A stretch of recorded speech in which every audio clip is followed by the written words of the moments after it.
ప్రభునందు ప్రియమైన దేవుని బిడ్డలారా, మనం చదువుకున్నటువంటి ఈ వాక్య భాగంలో జరిగే సన్నివేశం ఏమిటో మీకు తెలుసు.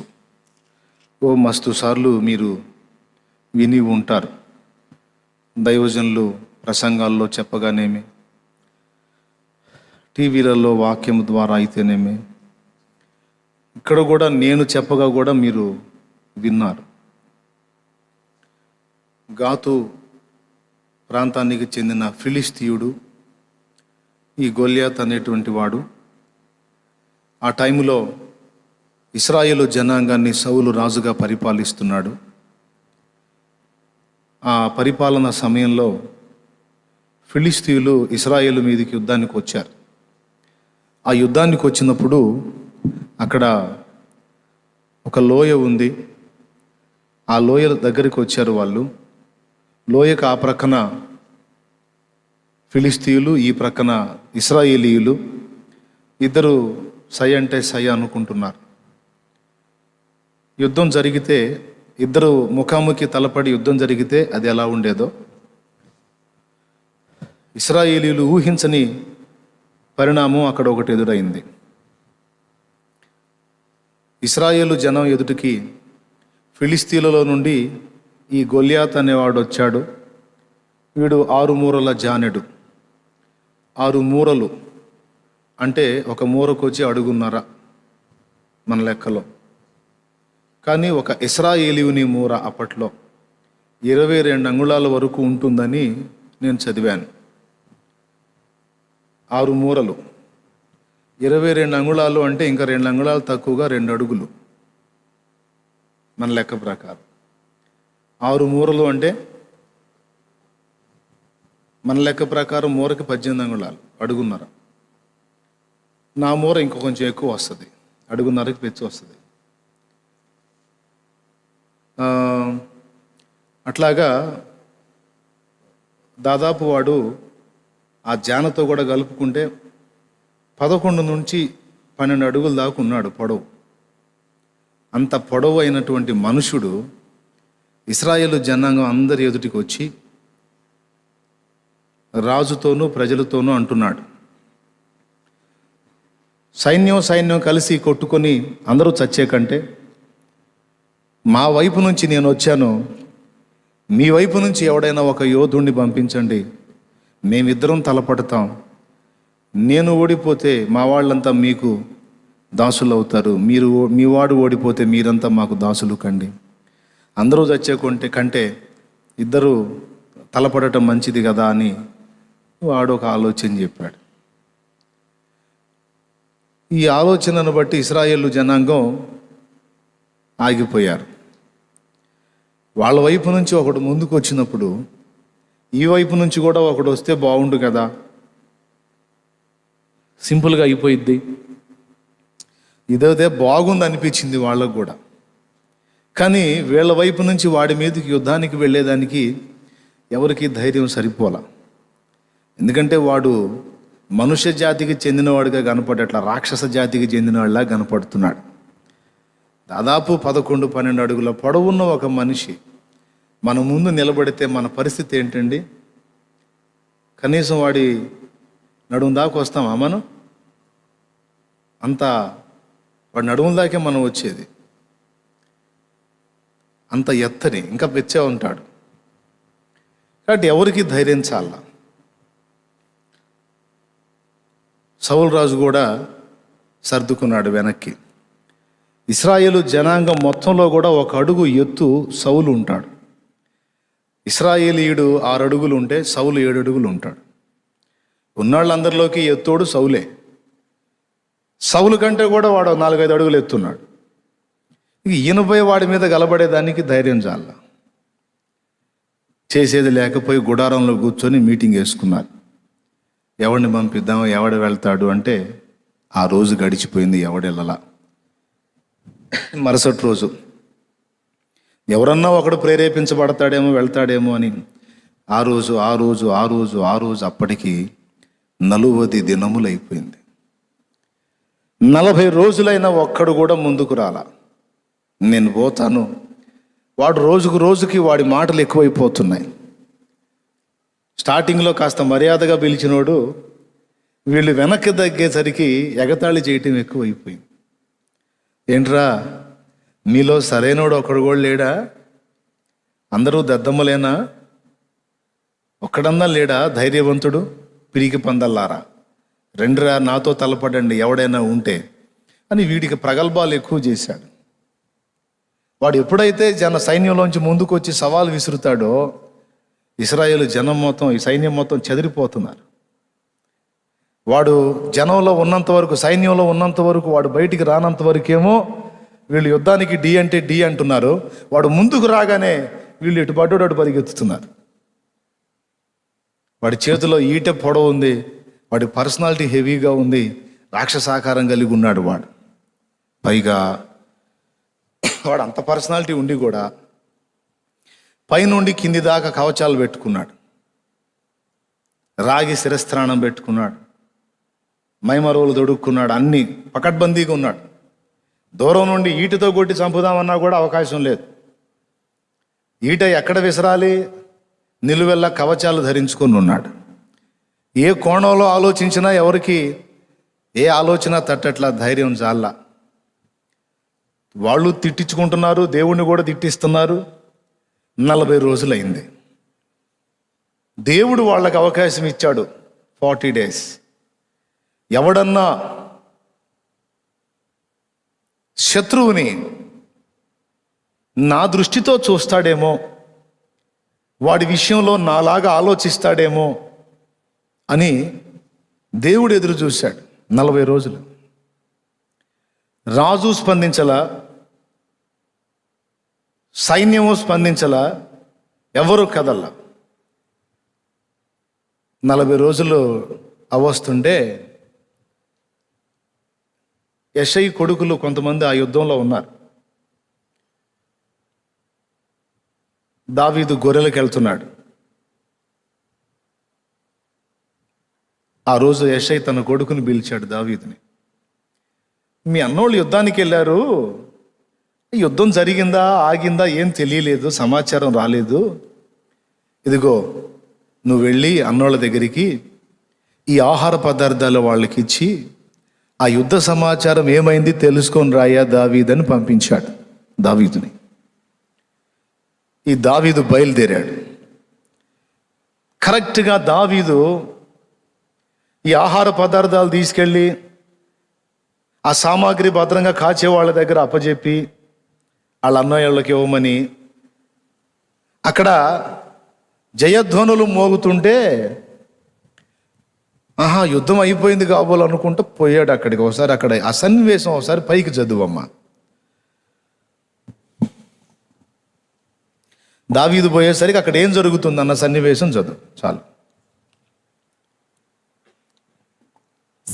సైన్యమునకు ఎదురై ఇశ్రాయేలును ఫిలిస్తీయులను యుద్ధ సన్నుతులై బయలుదేరుచుండిరి. దావీదు తాను తెచ్చిన వస్తువులను సామాగ్రిని కనిపెట్టు వాని వశము చేసి పరిగెత్తిపోయి సైన్యములో చొచ్చి కుశల ప్రశ్నలు తన సహోదరులను అడిగాను. అతడు వారితో మాట్లాడుచుండగా గాతు ఫిలిస్తీయుడైన గొల్యాతు అను శూరుడు ఫిలిస్తీయుల సైన్యములో నుండి వచ్చి పై చెప్పిన మాటలు చొప్పున పలుకగా దావీదు వినెను. దేవునికి స్తోత్రం కలుగును గాక. వీళ్ళు ఏం సైన్యమునకు సైన్యము ఎదురై ఏమని అరిచారు? పైన చదువమ్మా 20వ వచనం. దావీదు ఉదయంన లేచి ఒక కాపరికి గొర్రెలను అప్పగించి ఆ వస్తువులను తీసుకుని యెషయా తనకిచ్చిన ఆజ్ఞ చొప్పున ప్రయాణమైపోయెను. అయితే అతడు కందకమునకు వచ్చినప్పటికీ వారును వీరును పంక్తులుగా తీరి జయము జయమని అరచుచు యుద్ధమునకు సాగుచుండిరి. యుద్ధం అయిపోతే కదా జయమని అరవాల్సింది. అసలు యుద్ధం జరగకుండా జయమని అరవటం ఏంది? జయము జయమని అరుచుకుంటున్నారంట. ఇదేందిరా జయధ్వనులు వినపడుతున్నాయి, యుద్ధం అయిపోయిందా, మా వాళ్ళు ఫిలిస్తీన్లు గెలిచేశారా అనుకుని ఆనందంగా పరిగెత్తాడు. ఆ సామాగ్రి కనిపెట్టే వాళ్ళకి ఇచ్చి ఆ సైన్యంలో జొరబడి వాళ్ళ అన్నోళ్ళని గుర్తించి, అన్నయ్య బాగున్నారా, నేను వచ్చాను, మీ వాడిని తమ్ముడిని వచ్చాను, నాన్న పంపించాడు, మీకోసం ఇది తెచ్చాను అని చెప్పి కుశల ప్రశ్నలు అడిగి ఆ యుద్ధ సమాచారం ఏంటనేది పరిశీలిస్తే ఎక్కడోళ్ళు అక్కడే ఉన్నారు, జయం జయం అని అరుచుకుంటున్నారు. వీళ్ళు కలబడింది లేదు, యుద్ధం చేసింది లేదు, తగలబడ్డది లేదు. జయం జయమని అరుచుకుంటున్నారు. ఇంతలో ఒక వాడు వచ్చి ఎవరు గొల్యాతు వచ్చి వాడు 4 మాటలు అనేసరికి వీళ్ళంతా ఇక పత్తా లేకుండా పరిగెత్తుతున్నారు. ఇదంతా చూశాడు. అసలు ఏం జరుగుతుంది ఇక్కడ? యుద్ధం జరుగుతుందా? యుద్ధం జరిగింది లేదు, ఏమీ లేదు, జయమని కేకలేస్తున్నారు. ఓహో, ప్రోత్సాహం కోసం అరుచుకుంటున్నారేమో అనుకున్నాను. వీళ్ళు పోయి వాళ్ళ మీద ఫైట్ చేసింది లేదు. వాడొచ్చి ఇలాగ 4 మాటలు మాట్లాడేసరికి వీళ్ళంతా పరిగెత్తుతున్నారే అని చూసి విస్తుపోయి, ఏంటి, జీవము గల దేవుని సైన్యమై ఉండి సైన్యములకు అధిపత్యకు యెహోవా సైన్యమై ఉండి పిరికి పందల్లాగా వెనక్కి పారిపోవటమా? అయినా జీవము గల దేవుని సైన్యాన్ని తిరస్కరించుటకు సున్నతి నీ ఫిలిస్తీయునికి ఎంత ధైర్యం అని హృదయంలో గాయమైపోయింది దావీదుకి. భలే రోషం కలిగింది. రాజు సౌలు, దావీదు అన్నలు అందులో ఉన్నారు. ఇశ్రాయేలు సర్వ సమాజం సైన్యం ఎంతమంది అయితే ఉన్నారో అంతమంది దేవుని ఎరిగిన వాళ్ళే, వాళ్ళందరూ పేరుకు విశ్వాసులుగా పిలువబడుతున్న వాళ్ళే. కానీ వాళ్ళందరి దృష్టి దావీదు దృష్టి వ్యతిరేకంగా ఉన్నాయి. ఈ ఒక్క మాట మీరు బాగా మనసులోకి తీసుకోండి. మనం దృష్టించేటువంటి విధానంలో ఒక మార్పును ఆశిస్తున్నాడు దేవుడు. మన దృష్టిలో ఒక మార్పును ఆశిస్తున్నాడు దేవుడు. అది పాఠం. ఏంటి దృష్టిలో మార్పు ఏంటి అంటే, సహజంగా అందరూ చూసే దృష్టితో ఒక దేవుని సంబంధి చూడటానికి వీల్లేదు. ఒక దేవుని సంబంధి దృష్టి సహజాతీతంగా ఉండాలి, అంటే సహజత్వానికి వ్యతిరేకంగా ఉండాలి అనే పాఠం ఇక్కడ మనకి దేవుడు దాచిపెట్టాడు, రాసిపెట్టాడు అనుకోండి. అందరేమో వాడి పొడవుని, వాడి లావుని, వాడి ఎత్తుని, వాడి యుద్ధ నైపుణ్యాన్ని, వాడి సీనియారిటీని, వాడి బల్లెపు పొడవుని, వాడి ఈట పొడవుని, వాడి డాలు వెడల్పుని ఇవన్నీ చూసుకొని గందరగోళంగా పరిగెత్తిపోతా ఉన్నారు. ఇది వీళ్ళ దృష్టి. కానీ అదే మనిషిని దావీదు చూశాడు. కానీ దావీదుకు వాడేమనిపించట్లా. ముందు చెప్పినటువంటి విధంలో చూసిన వాళ్ళందరూ కూడా దేవుని బిడ్డలే, దేవుని సైన్యమే. వాళ్ళు కూడా ఇశ్రాయేలు దేవుడైన యెహోవా తెలుసు. కానీ వాళ్ళకి దేవుని దృష్టితో సమస్యను చూడటం తెలియదు. దేవుని దృష్టితో పరిస్థితులను చూడటం వాళ్ళకి తెలియదు. వాళ్ళు నేర్చుకోలా, సాధన చేయలా. ఆఖరికి వాళ్ళ రాజుకు కూడా, సౌలుకు కూడా, వాళ్ళందరూ సహజంగా మానవులు ఏ దృష్టితో అయితే పరిస్థితుల్ని చూస్తారో అదే దృష్టితో వాళ్ళు చూశారు. నేను చెప్తున్నాను, దేవుని బిడ్డ దృష్టి సహజాతీతంగా ఉండాలి. సహజంగా అందరూ ఆలోచించే ఆలోచనలకు భిన్నమైన కోణంలో ఒక దేవుని సంబంధి ఆలోచన విధానం ఉండాలి. దావీదు దృష్టి వాళ్ళలాగా లేదు. వాళ్ళు వాడి పర్సనాలిటీ అంతా చూసి భయపడిపోతే దావీదుకు అసలు లెక్క అనిపించట్లా. వీడికింత భయపడుతున్నారేంది, ఒక దెబ్బలో కొట్టేయచ్చు వీడిని, ఏంటి అసలు అని దావీదు చాలా చులకనగా మాట్లాడాడు వాడిని. అంతమంది సైన్యం, 7 అడుగులు పొడవున్న రాజు, దావీదు కంటే పెద్దవాళ్ళైన అన్నయ్యలు అందరూ అందులో ఉంటే ఎవ్వడు పలకని మాట దావీదు పలుకుతున్నాడు.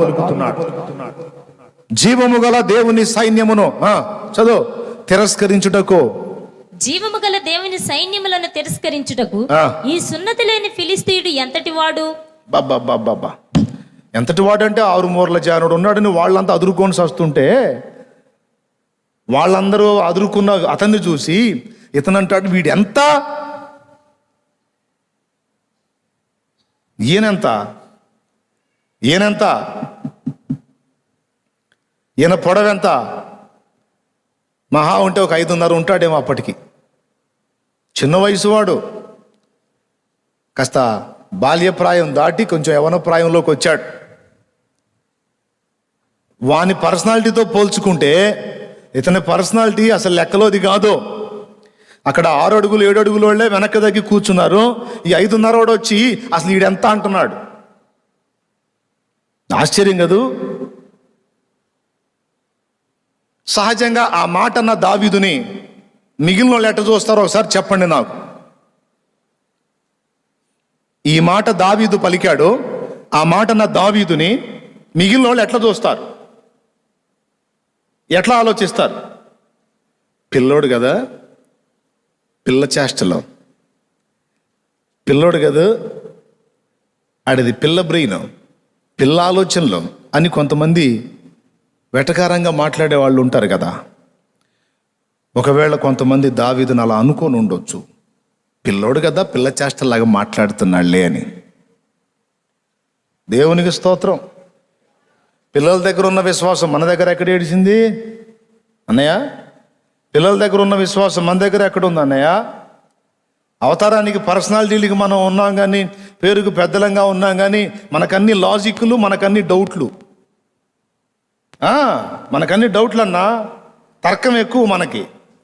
అది ఎట్లా ఇద్దిలే, అట్లా ఇద్దిలే, ఇట్లా ఇద్దిలే, మనకున్న అనుభవ జ్ఞానాన్ని బట్టి మనం ఆలోచిస్తాం. కానీ ఒక పిల్లోడు ఆలోచన అట్లా ఉండదు దేవుని విషయంలో. మీకు ఇంకొక ఉదంతం కూడా చెప్తాను, దాన్ని సపరేట్గా చెప్దాం అనుకున్నాను కానీ సందర్భం వచ్చింది, చెప్పేస్తాను. 5,000 మందికి పైచిలుకు జనాభా, పురుషులే 5,000 మంది అంటే ఆడాళ్ళు అంతమంది ఉంటారు, పిల్ల జల్ల కూడా ఉంటారు. మొత్తం 10-12 మంది ఉన్నారు. యేసయ్య వాక్యం చెప్పిన 3 రోజులు అయిపోయిన తర్వాత వాళ్ళని పంపించేదానికి ముందు వాళ్ళ ఆకలితో వెళ్ళటం నాకు ఇష్టం లేదు, వాళ్ళకి తినేదానికి ఏమన్నా ఆహారం పెట్టండి అని ప్రభు మాట్లాడాడు శిష్యులతో. అట్లా మాట్లాడినప్పుడు ఒక్కసారి మీరు ఆలోచన చేయండి. మీకు తెలుసు 5 రొట్టెలు 2 చేపల సంగతి తెలుసు కదా మీకు, మళ్ళీ ఏమైనా చూపించాలా నేను? ఏమన్నా తెలుసుగా మీకు? 5 రొట్టెలు 2 చేపల సంగతి తెలుసా? ఎంతమంది తెలుసు? చేతులు ఎత్తండి. ఇది కూడా తెలియకపోతే ఇక చాలా దారుణం అనుకోవాలా, కొత్త వాళ్ళని మినహాయించి. ఆ రిఫరెన్స్ ఎక్కడుందో చెబుతారా పోనీ తొందరగా?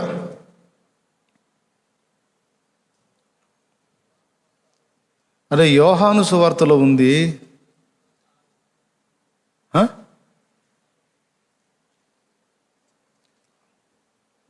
ఒక్కసారి మీరు ఊహించండి, అన్ని వేల మంది జనాభా అక్కడ ఉన్నారు కదా, వాళ్ళందరిలో ఎవరి దగ్గర రొట్టెలు లేవంటారా? ఎవరి దగ్గర చేపలు లేవంటారా? మీరు ఊహించి చెప్పండి కొంచెం. వాళ్ళమ్మ ఆ చిన్నోడికి 5 రొట్టెలు 2 చేపలు ఇచ్చిందో, ఇంకా ఎక్కువ ఇచ్చి పంపించిందో తెలీదు. అతడు కూడా అక్కడ ఉన్నాడు 3 days, ఆ చిన్నోడు కూడా. వాడి దగ్గరే, వాడి గంపలో 5 రొట్టెలు 2 చేపలు ఉన్నాయంటే మిగిలిన వాళ్ళ దగ్గర ఉన్నాయా లేవా? పెద్దవాళ్ళకి ఆకలి ఎక్కువ, పిల్లలకి ఆకలి ఎక్కువ. మనం 3 సార్లు తినేటప్పటికీ అల్లాడుతాం, వాడు 5 సార్లు కూడా తింటాడు. ఆడతాడు వస్తాడు ఆకలి అంటాడు, ఆడతాడు వస్తాడు ఆకలి అంటాడు. అవునా? ఏం చెప్పరు? ఎన్నిసార్లు తింటారు? నేను పిల్లవాడిగా ఉన్నప్పుడు 5 సార్లు తిన్నా. మీరేమన్నా అనుకోండి, 5 సార్లు తిన్నా.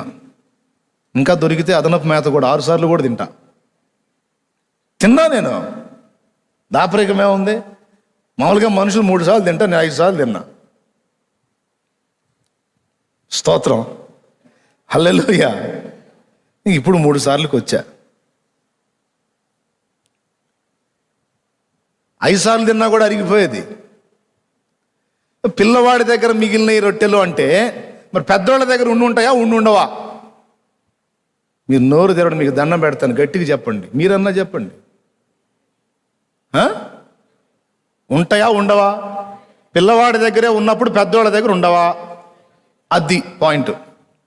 మరి ఎవరన్నా ముందుకు వచ్చారా? ఎందుకని? లాజిక్. వీరికి పెట్టుటకు మీ వద్ద ఏమైనా కలదా అంటే, ఓయమ్మో ఇంతమందికి పెట్టడానికి మన దగ్గర ఉన్న ఈ గంపలోన ఈ 10 రొట్టెలు ఏం సరిపోతాయి, ఈ 20 రొట్టెలు ఏం సరిపోతాయి అనుకున్నారు. వీరికి పెట్టుటకు మీ వద్ద ఏమైనా ఆహారము కలదా అన్నప్పుడు పెద్దవాళ్ళ దగ్గర తర్కం పనిచేసింది. తర్కం పనిచేసినప్పుడు ఏం జరిగిద్దంటే విశ్వాసం మీకు అక్కడ పనిచేయదు. తార్కికంగా ఆలోచించిన వాడు విశ్వాసాన్ని ప్రయోగించలేడు. విశ్వాసం ప్రయోగించాలంటే నీ తర్కం తీసి పక్కన పెట్టాలా. మానవ తర్కం, విశ్వాసం 2 కలిసి పని చేయవు. మానవ తర్కానికి భిన్నంగా ఉంటుంది విచిత్రంగా విశ్వాసం. తర్కానికి భిన్నముగా నమ్ముటయే విశ్వాసం. ఏమయ్యా, పైనుంచి నీళ్లు పడతాయంటే మానవ తర్కం ఒప్పుకుంటుంది. అగ్ని పడిద్దంటే ఒప్పుకుంటారా? ఏంది అగ్ని వాన గురిసిద్దా, నా చెవులో ఏమన్నా పూలు కనపడుతున్నాయి అంటాడు. వెంటనే నీళ్లు పడతాయి అంటే పడిద్ది, వాన పడిద్ది అంటాడు. మానవ తర్కం ఒప్పుకోదు, సహజమైన విషయాలకే ఒప్పుకుంటుంది. అది ఎలా జరిగిద్ది అంటాడు. కానీ వాక్యం చెబుతుంది మరి అగ్ని వడగాళ్ళు కురుస్తాయని. నమ్ముతాడా? కానీ విశ్వాసం కలిగిన వాడు నమ్ముతాడు. ఈ పిల్లవాడి దగ్గర ఆ చిన్న గంపలు 5 రొట్టెలు 2 చేపలు ఉన్నాయి. ఆకలైతే తిన్నానా అని. యేసయ్య మాటలు దెబ్బకో ఏమో వాడికి ఆకలైనట్లేదు, అయినా కాస్త కూస్తో తిన్నాడేమో. చాలా సరుకు మిగిలింది వాడి దగ్గర. 5 రొట్టెలు 2 చేపలు మిగిలినాయి. మీ దగ్గర ఏమన్నా ఉందా అనగానే చాలామంది పెద్దోళ్ళు ఉన్నారు, వాళ్ళందరి దగ్గర కొద్దో గొప్ప ఉండొచ్చు. కనీసం అంతమంది దగ్గర లేకపోయినా కనీసం 10-15 మంది దగ్గర ఉండదా? 1000 మంది దగ్గర లేకపోయినా ఉంది. కానీ ఎవ్వరూ ముందుకు రాలా. ఎవరు ముందుకు వచ్చాడు మరి? పిల్లోడు ముందుకు వచ్చాడు. వచ్చేమన్నాడు? నా దగ్గర ఇది ఉన్నది. ఇంకా వేరే మాట ఏం మాట్లాడలా. యేసయ్య అడిగాడు, ఇదిగో. అది ఆంద్రేయ తీసుకొచ్చి, పిల్లవాడేమో నా దగ్గర ఇది ఉంది అని తీసుకొస్తే, ఆ 5 రొట్టెలు 2 చేపలు ఆంద్రేయ యేసయ్య దగ్గరికి తీసుకెళ్ళి ఇవి ఏమాత్రం అంటాడు. దేవునికి స్తోత్రం కలుగును గాక. అక్కడ లాజిక్ వాడాడు ఆంద్రేయ. ఇంతమంది జనాభాకి ఇవి ఏమాత్రం అన్నాడు. మీరు ఆ రెఫరెన్స్ తీరుగా యోహాను సువార్త 6వ అధ్యాయం తీశారా? యోహాను సువార్త 6వ అధ్యాయము 8వ వచనం నుంచి చదువు. ఆయన శిష్యులలో ఒకడు అనగా సీమోను పేతురు సహోదరుడైన ఆంద్రేయ ఇక్కడ ఉన్న ఒక చిన్నవాని యొద్ద 5 యవల రొట్టెలు 2 చిన్న చేపలు ఉన్నవి గాని ఇంతమందికి ఇవి ఏమాత్రమని ఆయనతో అనగా. ఈ మాట చిన్నోడు అన్నాడా? ఇచ్చే చిన్నోడు అన్నాడా? అన్లా. మీ దగ్గర ఏమన్నా ఉందా అంటే తీసుకొచ్చి ఇచ్చాడు. కొంతమంది అండి దేవుని సువార్త చెప్పండి, ఇతరులకు రక్షణలోకి నడిపించండి, ఆత్మలను కాపాడండి అని చెప్తుంటే నేను ఇందాక చెప్పానే, వాళ్ళలాగా అబ్బో మనకాడు కుదిరిద్ది, మనోళ్ళు ఏడయిద్ది. అసలు మనుషులకు వాక్యం చెప్పాలో, సువార్త చెప్పాలంటే ఎంత జ్ఞానం కావాలి, ఎంత సబ్జెక్టు కావాలి, తమరి తలకాయ కావాలి. ఎవరు చెప్పారు? ఎవరు చెప్పారాయా? నువ్వెందుకు నమ్ముకున్నావు రక్షకుణ్ణి? ఆ లాజిక్ అంతవరకు చెప్పు. వేరే ఆలోచనలు ఏం చేయవాకు. అసలు వాక్యం చెప్పాలంటే అసలు నేను చెప్పాను, నీకు తెలిసిన విషయాలన్నీ కూడా మీరు మాట్లాడే విషయాలు ఏవైనా కానీ మీరు ఇక్కడే కాదు బయట ప్రజలు కూడా వినున్నట్లు మీరు కూడా వాక్యం మాట్లాడినవి ఏమైనా దేవుడు మీకు తలంపులు ఇచ్చి ఉంటే అవి మాట్లాడి మీరు కూడా నెట్లో అప్లోడ్ చేయండి అంటే కొంతమంది భయపడతారు. నీకు తెలిసిందేదో దేవుడు నీకు నేర్పిందేదో మాట్లాడి అందులో ఉంచవాయా, నీకేం ఫీజా, ఫ్రీయేగా, అందులో ఉంచు అంటే అబ్బో అంత సబ్జెక్టు మన దగ్గర ఎక్కడుంది, అమ్మో మన వల్ల కాదు.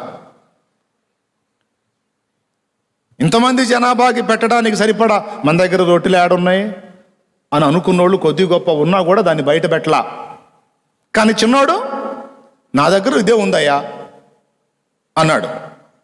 ఏసయ్యా అబ్బాయి ఇదేందిరా మరి 5 రొట్టెలు 2 చేపలు అంటే ఏడు సరిపోతారా, కాదులే తీసపో అన్నాడా.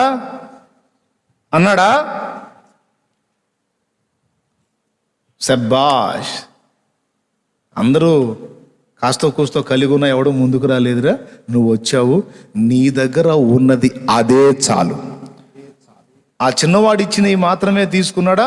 అబ్బాయి చిన్నోడు కాసిన ఇచ్చాడయ్యా, ఇంకెవరి దగ్గర ఏమైనా ఉన్నాయా అయ్యా అన్ని పోగు చేయండి అన్నాడా? ఏమల్లా. హలో, చాలా సీరియస్గా వినండి, జాగ్రత్తగా వినండి, మైండ్కి ఎక్కించుకోండి. కొంతమందికి కాస్తో కూస్తో దేవుడు కృపనిచ్చి ఉంటాడు. దరిద్రం ఏందో చెప్పనా, దాన్ని బయట పెట్టరో, దాన్ని వాడరో, దేవుని కొరకు వినియోగించరో. అదేంటంటే వీళ్ళ తర్కం, తలకాయ నిండా తర్కమే. ఈ తర్కాన్ని ఉపయోగించి మనకి అడుగు కుదిరిద్దిలే, అసలు మనకు అది దాని లెక్క వేర్లే, అది వాళ్ళు, అది సేవకులు, అది సేవకుడా నువ్వేం చేయవా, దానికి చాలా సరుకు కావాలా, చాలా జ్ఞానం కావాలా. నీ దగ్గర ఉన్నది తీసుకొచ్చి ఆడ పెట్టవా ఆయన ముందు, నా దగ్గర ఉన్నది ఇదే ప్రభువా అని ఉంచు.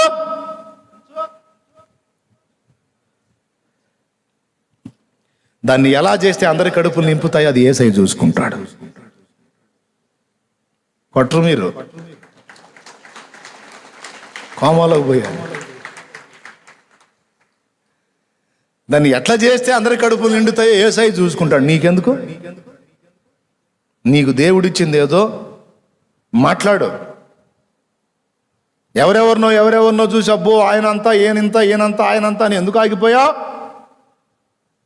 సేవ చేసేవాడికి కూడా చెప్తున్నా, నీకు దేవుడు వాక్య జ్ఞానం ఇచ్చి మాట్లాడే సామర్థ్యం ఇస్తే నువ్వు మాట్లాడిన 4 మాటలు ఎవరన్నా ఒకడు చూసి ఒక ఆత్మహత్య నుంచి తప్పించుకుంటాడేమో. భక్తి జీవితంలో నీ నుండి వచ్చిన 4 మాటలు అనుకోకుండా వాని చెవిని బట్టి ఆ మాటలను బట్టి మారు మనసు పొందుతాడేమో. అదంతా పెద్ద వాళ్ళు చేసే పనిలే, మన వల్ల కాదని ఎందుకు నిన్ను నువ్వే దిగజార్చుకున్నావు పిచ్చి తర్కం ఉపయోగించి? అందరికీ చెప్తున్నా, చిన్న పిల్లలు వాళ్ళ సైకాలజీ వేరు, వాళ్ళ విశ్వాస ప్రయోగం అంటే వాళ్ళ దగ్గరే చూడాలా, అట్లా ప్రయోగిస్తారు. మీ దగ్గర ఏమైనా ఉందా అంటే ఏ లాజిక్ ఆలోచించలా, మెల్లగా తీసుకొచ్చి యేసయ్య అడిగాడు కదా, మా అమ్మ తినమని ఇవి ఇచ్చింది, నా దగ్గర ఇవి ఉన్నాయి అని తీసుకెళ్ళి ఆంధ్రయ్యకి ఇస్తే, ఆంధ్రయ్య తీసుకెళ్ళి యేసయ్య దగ్గర అంటాడు, ఇంతమందికి ఇవి ఏమాత్రం, నాకు తెలిసి యేసయ్య చూసి ఉంటాడు ఆంధ్రయ్యకి వెళ్ళి, ఏం మనిషి ఆంధ్రయ్య నువ్వు అని. ఆ పసివాడికి ఉన్న నమ్మకం నీకు లేకపోయే, ఏమాత్రం అంటే అవి తీసుకెళ్ళి పంచుదాం అనుకునే, నేను ఏమన్నా ఉందా అని అడిగింది. నో, నేను ఆశీర్వదిస్తా. వాడి దగ్గర నుండి వచ్చినప్పుడు అవి 5 రొట్టెలు 2 చేపలే, కానీ అవి నా ముందుకు తీసుకొచ్చినప్పుడు, అవి నా ఎదుట పెట్టినప్పుడు, అనేక మంది ఆకలి తీర్చమని నా దగ్గర ఉన్నది ఇదే అని తీసుకొచ్చి వాడు నా చేతికి అప్పచెప్పినప్పుడు అందరి కడుపులో నింపడానికి తగిన ఆశీర్వాదం నేను దానికి ఇస్తా అని వాటినే తీసుకొని విరిచి ఇచ్చాడా, లేకపోతే ఇంకేడ నుంచి తెప్పించాడా? వాటినే ఆశీర్వదించి విరిచి ఇవ్వటం మొదలు పెడితే విరుస్తూ ఉంటే వస్తున్నాయి. మళ్ళీ వేరేది కాదండోయ్, అయ్యే రొట్టెలు అయ్యే చేపలు. పాయింట్ మిస్ అవ్వద్దు. ఏనా కరెక్టేనా? బాగా వాడుతున్నారా తర్కం? దెబ్బలో కొట్టండి అన్న తర్కం. మానవ తర్కం విశ్వాసం కలిసి ప్రయాణం చేయలేవు. తార్కికంగా ఆలోచించాలంటే అసలు దేవుడు ఉన్నాడా అంటే కూడా తర్కం ఒప్పుకోదుగా ఉంటే చూపించు. వాడు మొండి తర్కం. తర్కాలు 2 రకాలు ఉందిలే. కుతర్కం, వితర్కం, మంచి తర్కం కూడా ఉంది. మంచి తర్కం బైబిల్లో కూడా ఉంటుంది. బ్లంట్గా పోవాలంటే అసలు తర్కాన్ని పక్కన పెట్టడమే కాస్త. కొన్నిసార్లు న్యాయమైన ప్రశ్నలు కొన్ని అడుగుతారు, వాటికి తార్కికంగా జవాబు చెప్పొచ్చు. కానీ విశ్వాసాన్ని, దేవుని యందలి విశ్వాసాన్ని ప్రయోగించేటప్పుడు తర్కం పనికిరాదని చెప్తున్నా. సువార్త చెప్పేటప్పుడు ఏదైనా తర్కం ఉపయోగించి చెప్పు, నేను కూడా చెబుతా, తప్పులేదు. కానీ నీ విశ్వాసం ప్రయోగించేటప్పుడు దేవునికి నీకు పర్సనల్ విషయంలో మాత్రం తర్కం పక్కన పెట్టి గుడ్డిగా అనుకోవటమే ఆయన మీద. తమ్ముడు అర్థమైందా? ఎట్లా అనుకోవాలి? బ్లైండ్గా అనుకోవాలి ఆయన మీద. ఈ చిన్నోడు నేర్పుతున్నాడు. అంతమంది ఈ ఒక్కడు కూడా ముందుకు రాకపోతే ఏం జరిగేదో ఊహించండి. అందరి కడుపులు నిండాయా? ఈరోజు కొంతమంది దైవజనులు మంచి వాక్య పరిజ్ఞానం కలిగి చక్కని వాక్ప్రత్యక్షత కలిగిన వాళ్ళు కుంచుకొని మనోళ్ళు ఏడైద్దులే అని దాగినందున చాలామందికి సరైన విషయం అందట్లేదు.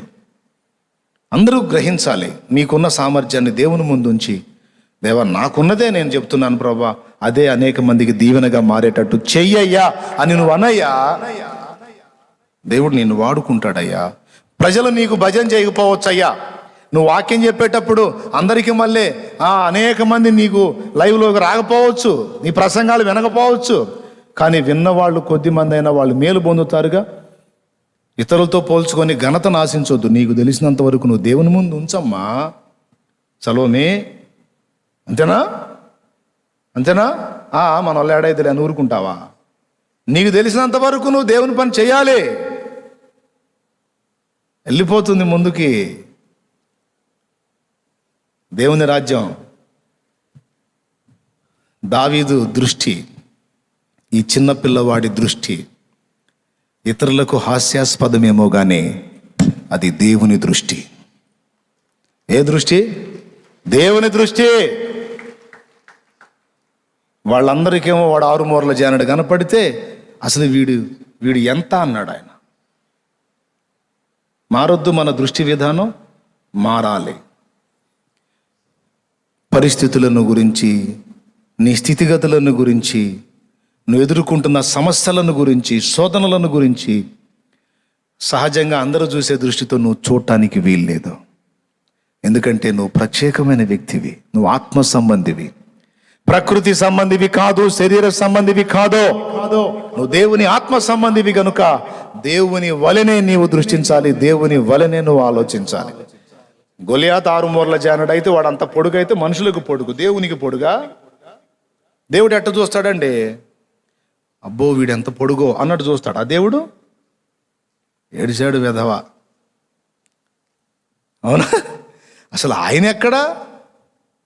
దేవుడు ఎక్కడా? గొలియాత్ ఎక్కడా?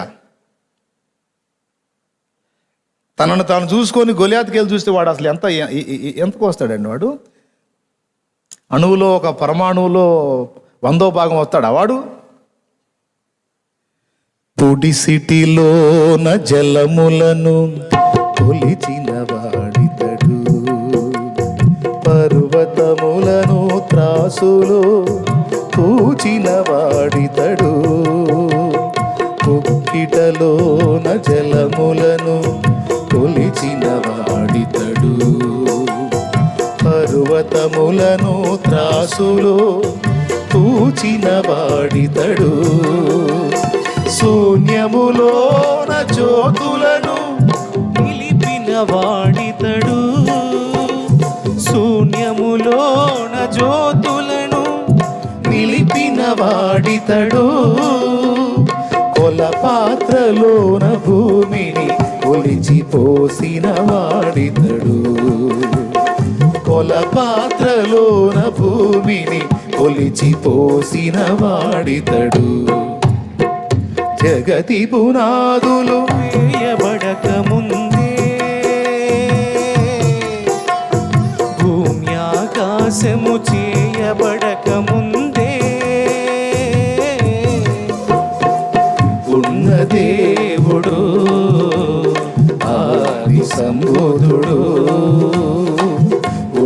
దేవుడు, ఆది సంబుధుడు, జగతి పునాదులు వేయబడక ముందే. దేవునికి మహిమ. శూన్యంలో జ్యోతుల్ని నిలిపినోడు, కొలపాత్రలో భూమి మట్టిని కొలిచి పోసినోడు, పుడిసీట్లో జలాలు కొలిసి పోసినోడు, అసలు ఆయన ఎక్కడ, గొలియాత్ ఎక్కడ? దేవుడు గొలియాతును లక్ష్య పెడతాడా? మరి వీళ్ళందరూ ఎందుకు లక్ష్య పెట్టారు? వీళ్ళందరిదేమో మానవ దృష్టి, దావీదుదేమో దైవ దృష్టి. గుర్తుపెట్టుకో, గొలియాత్ అంటే ఒక సమస్య, గొలియాత్ అంటే ఒక శోధన. ఇప్పుడు మీ అందరి బతుకుల్లో కూడా కొన్ని గొలియాతులు ఉన్నాయి. అవి మీ ఆత్మీయ జీవితంలో నిలవలేక పడిపోయే సమస్యలు కావచ్చు, మీ అప్పుల సమస్యలు కావచ్చు, రోగాలనే గొలియాతులు కావచ్చు. ఒక్కొక్కడికి ఒక్కో టైపులో ఉన్నాయి. కొంతమందికి ఒకటే గొలియాతు ఉన్నాడు, కొంతమందికి 2-3 గొలియాతులు ఉన్నారు, కొంతమందికి ఒక 1/2 డజన్ గొలియాతులు, అంటే 5-6 రకాల సమస్యలు. ఏం లేవా? ఎవరికి కావాల్సిన గొలియాతులు వాళ్ళకున్నారు. దేవుడు ఏమంటాడంటే సింపుల్గా ఒక మాటలో, నేను చూసినట్టు చూడు నువ్వు అంటాడు. ఏంది ప్రభా నువ్వు చూసినట్టు చూసేది, అమ్మో అదురుపుడుతుంది తండ్రి అని దడదడలాడిపోతా ఉన్నాం మనం. దేవుడు అంటాడు, దృష్టి మార్చుకోరా బాబు, తార్కికంగా లోకస్తులా చూడకుండా విశ్వాస నేత్రాలతో నా వలె చూడు అంటాడు. మనం నేర్చుకోవాలి, ఇది సాధన చేయాలి. ఇది దేవుని వలె చూచుట, దేవుని వలె ఆలోచించుట, దేవుని వలె మాట్లాడుట, దేవుని వలె వ్యవహరించుట. ఆయనే మనకు మాదిరి. దావీదు దగ్గర కనపడింది. అందుకే దావీదుకి ఏం పేరు పెట్టాడు?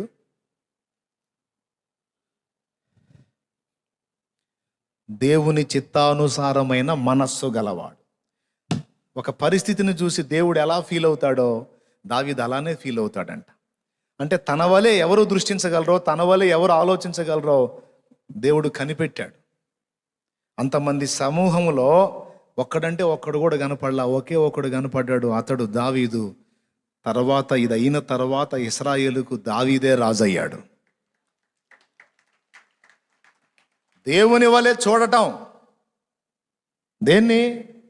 నీ ఎదురున్న పరిస్థితుల్ని, అది ఎంతదైనా కావచ్చు, దాని మెడలు వంచి నీ చేతికి నా దేవుడు పట్టిస్తాడు.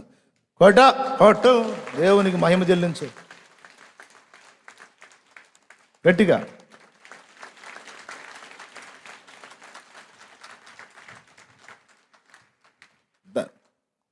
ఆ సమస్య మెడలు వంచి నీకు అప్పగిస్తాడు. బలవంతుడు దేవుడు, నీవు కాదు.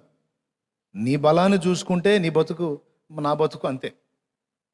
కానీ ఇక్కడ ఏంది మన భరోసా? ఎవరిని బట్టి మన దమ్ము, ఎవరిని బట్టి మన ధైర్యం? జీవము కలిగిన దేవుడో తల్ల క్రిందులు చేసాడు అవసరమైతే నీ కోసం ప్రకృతిని. అది మన ధైర్యం, అది మన ఆధారం. చివరికి వాళ్ళ దృష్టి నెరవేరిందా, దావీదు నెరవేరిందా? మీరు చెప్పండి. దావీదుని ఏమనుకొని ఉంటారు వాళ్ళందరూ? పిల్లోడురా, ఏం తెలుసు? వాళ్ళ అన్నయ్యోళ్ళు అయితే ఏమన్నారు? చదువు ఒక ముక్క ప్రార్థన చేస్తాను నేను. వాళ్ళ అన్నోళ్ళు ఏమన్నారమ్మా? అతడు వాడితో మాట్లాడినది అతని పెద్ద అన్నయ్యకు ఎలియాబునకు వినబడగా, ఎలియాబునకు దావీదు మీద కోపం వచ్చి అతనితో, నీవిక్కడికి ఎందుకు వచ్చితివి? అరణ్యములోని ఆ చిన్న గొర్రె మందను ఎవరి వశము చేసితివి? నీ గర్వమును నీ హృదయపు చెడుతనమును నేను ఎరుగుదును. యుద్ధము చూచుటకే కదా నీవు వచ్చితివనెను. చూసారా? విశ్వాసంతో మనం మాట్లాడితే అవతలవాడికి అది గర్వంలా కనపడుతుంది. అది వాడి కర్మ, మనం చేయగలిగింది ఏం లేదు. వాళ్ళు అనుకుంటారు, అసలు ఏం చూసుకోనరా వీడికి ఇంత ధైర్యం, అదేంద్ర ఇవుడు లెక్క చేయడం ఏంది వీడి, అసలు ఎవడెంత అయితే నాకేందంటాడు, ఏంది అసలు వీడి గర్వం ఏంది, అసలు ఈ అమ్మాయి పొగరేంది, అసలు తన అసలు ఎవరు లెక్క చేయదేంది, అంతా దేవుడే అంటది, అసలు నాకు ఎవరు అక్కర్లేదు అంటది, అసలు నాకు ఏది లెక్క చేయని అంటది. ఈ పెడద్దరం ఏంది, ఈ మిడిమేళం ఏంది, ఈ నడమంత్రం అంటారు లేదా? వీళ్ళంతా ఎలియాబులు అన్నమాట. దేవునికి స్తోత్రం కలుగునుగా. వీళ్ళందరూ ఎవరు? రే నీ గర్వం పెంచురా. అసలు ఆ చిన్న గొర్రె మందని ఏం చేసావురా? నువ్వు గొర్రెలు కాచుకునేవాడు ఇక్కడికి ఎందుకు వచ్చావు? అసలు నిన్ను కాదుగా నా ముసలాయన నాల. ఎరా మేము దద్దమ్మల మీద కూర్చున్నావా? పెద్ద పోటుగాడు, ముష్టి 3 అడుగులు లేవు, నువ్వు పోతావురా, వాడు ఎంత పొడుగున్నాడో చూడు. ఇట్లాంటి డైలాగులు వేసి ఉంటాడు పాపం. పట్టించుకున్నాడా? మొత్తం దులిపేశాడు. కొంతమంది దులిపేయటం చేత కాదు, వచ్చి కుమిలిపోతుంటారు. నన్ను ఇట్ట అంటున్నారు అన్నయ్య, నన్ను ఇట్ట అంటున్నారు అన్నయ్య అని కుమిలి నన్ను కొడుతుంటారు. నాకు చిరాకు పుట్టింది అట్ట చెబుతున్నాను. వాళ్ళు అట్లా అన్నారు, వీళ్ళు ఇట్లా అన్నారు, నన్ను ఎన్నో మాటలు అంటున్నారంటే నాకు కర్ర తీసుకొని బాధాలు అనిపించింది. ఎప్పుడన్నా అట్లాంటి మాటలు నా దగ్గర చెప్పొద్దు. నేను కర్ర తీసుకొని కొట్టకపోయినా, బయటికి తిట్టకపోయినా మనసులో మాత్రం అల్లాడిపోతుంటా. ఓపెన్గా చెబుతున్నాను నేను. నా దగ్గర మాత్రం చెప్పొద్దు. వాళ్ళు అట్లా అన్నారు, ఇట్లా దులిపేసుకోవటం నేర్చుకో. నువ్వు దేవుని యందు విశ్వాసం ఉంచావు, కథం ఇంకా అంతే. దానికి వ్యతిరేకంగా 100 మంది మాట్లాడినా, 1,000,000 మంది మాట్లాడినా డోంట్ కేర్, లెక్క చేయొద్దు. దులిపాడి వాళ్ళే అనాలా, దులిపేసుకోవటం నేర్చుకున్నాడు రా, మనం ఎన్ని చెప్పినా పట్టించుకోవట్లా. టంటదిరా మొత్తం, మనం ఎన్నన్నా చెప్పు, టంటుంది. ఏముంది అంటే ఏంది? దులిపేస్తుంది. మళ్ళీ దేవుడే అంటుంది. కుమిలిపోయి అల్లాడిపోయాడు దావీదు. నేను గొలియాతు మీద యుద్ధం చేద్దామంటే మా అన్నయ్య ఇట్ట అన్నాడు అని ఫీల్ అయ్యాడా? ఏడిచా కదవా. వాడి పొడుగుతో నాకెందుకు, వాడి ఎత్తుతో నాకెందుకు, వాడి లావుతో నాకెందుకురా, సిగ్గు లేకుండా మాట్లాడుతున్న మళ్ళీ సైనికుడిలాగా యుద్ధం చేద్దామని వచ్చా. వాళ్ళ అన్న అన్నాడు, యుద్ధం చూచుటకే కదా నీ వచ్చితివి అంటాడు. అక్కడ ఉంది ఏదేదో పొడిచినట్టు చేశాడమ్మ. యుద్ధమేనా? యుద్ధం చూచుటకే కదా నీ వచ్చితివి. అడగాల్సింది దావీదు, ఏదన్నా ఎక్కడ చేశారు, ఎవడు చేశాడు? దేవునికి స్తోత్రం కలుగును గాక. హల్లెలూయా. ఈయన పొడిచింది లేదు, ఏం లేదు. మళ్ళీ యుద్ధము చూచుటకే కదా నీవు వచ్చితివి. నీకు గర్వము, నీకు అహంకారం. గుర్తుపెట్టుకో, దేవుని కొరకు గొప్ప విశ్వాసాన్ని ప్రదర్శించేటప్పుడు అవమానాలు ఎదురవుతాయి. నీకు దండేసి సన్మానాలు రావు, అవమానాలు ఎదురవుతాయి, తిరస్కారాలు ఎదురవుతాయి. నీకు భూషణలు రావు, దూషణలు వస్తాయి. అవన్నీ దాటుకొని వెళ్ళాలా. వెళ్ళి నిన్ను ఎగతాళి చేసిన వాళ్ళందరూ ఎగతాళి చేస్తూ చేస్తూ చేస్తూ ఉంటే వాళ్ళ ఎగతాళి నువ్వు పట్టించుకుంటావా, విశ్వాసంలో స్థిరుడు అయి ఉంటావో దేవుడు కనిపెడతాడు. ఆ మాటలకు బెండ్ అయిపోయి దిగజారావనుకో, వెధవ లెక్కలు వేస్తాడు దేవుడు, వీడు వేస్ట్ క్యాండిడేట్ అని. అవి దులిపేసి నీ విశ్వాసాన్ని దేవుని పట్ల అలానే కలిగి ఉండి, నాకు దేవుడే ఉన్నాడు, ఆయన్నే చూసుకుంటాడు, నేను వీళ్ళలాగా వాళ్ళలాగా ఆలోచించను, నా దేవుడే నాకు సహాయకుడు అని విశ్వాసాన్ని, నిరీక్షణను కోల్పోకుండా అలాగునే స్థిరంగా నిలిపి ఉంచితివా, నిన్ను ఘనుల లెక్కలో ఉంచుతాడు దేవుడు. వీరుల లెక్కలో చేరుస్తాడు నిన్ను. మేము దద్దమ్మలమయ్యాడు కూర్చున్నామంటే దద్దమ్మవు కాబట్టి నువ్వు కూర్చున్నావు. నేను గాను నీలాగా. ఎందుకంటే నేను నువ్వు దద్దమ్మలం కావచ్చు, కానీ మనం నమ్మిన దేవుడు దద్దమ్మ కాదు. ఏమయ్యా, ఆయన దద్దమ్మ. నీ చేత కాకపోవచ్చు, కానీ నీ దేవునికి సాధ్యమైంది. నువ్వు ఆయన కూడా దద్దమ్మని చేసి కూర్చోబెట్టావుగా నీ పిచ్చి తెలివితో. నువ్వు అంతసేటు ప్రాణానికి తెగించి ఒక అడుగు ముందుకేస్తే నీ మీదకి పరిశుద్ధాత్మను పంపించి నీకు జయం ఇవ్వడో? నువ్వు దద్దమ్మవై దేవుణ్ణి కూడా, శక్తివంతుడైన దేవుణ్ణి కూడా ఒట్టిగా కూర్చోబెట్టావు. ఇప్పుడు మంచో చెడో ముందుకొచ్చి నేను తెగించి లైన్లోకి రాబట్టి ఏదో కొద్దిగా వాడుకొని కొంత పని చేశాడు దేవుడు. అట్లా తెగించకుండా అబ్బో మన వల్ల కాదని నేను దద్దమ్మలా కూర్చుంటే బలవంతుడైన దేవుడు కూడా మౌనంగా ఉండాల్సి వచ్చేది. మనం దద్దమ్మలమైన దేవుణ్ణి కూడా అలా చేసి కూర్చోబెట్టకూడదు. అర్థమవుతుందా? ఎంతమందికి అర్థమవుతుంది?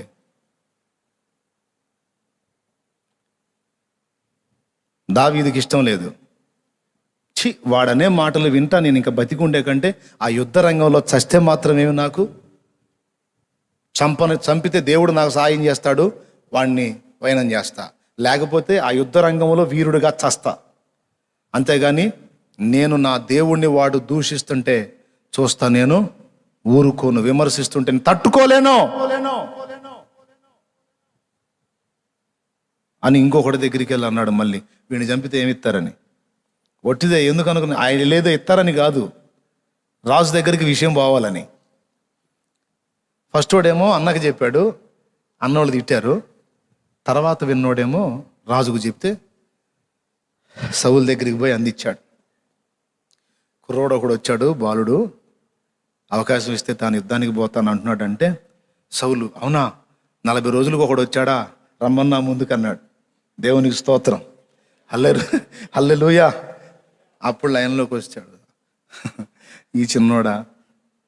మళ్ళీ సౌలు క్లాసు మళ్ళీ ఎడా, అయ్యా నువ్వు వెళ్తావా? అవును మహారాజా, మీరు సెలవు ఇవ్వండి, నేను వెళ్ళి వాడితో యుద్ధం చేస్తాను.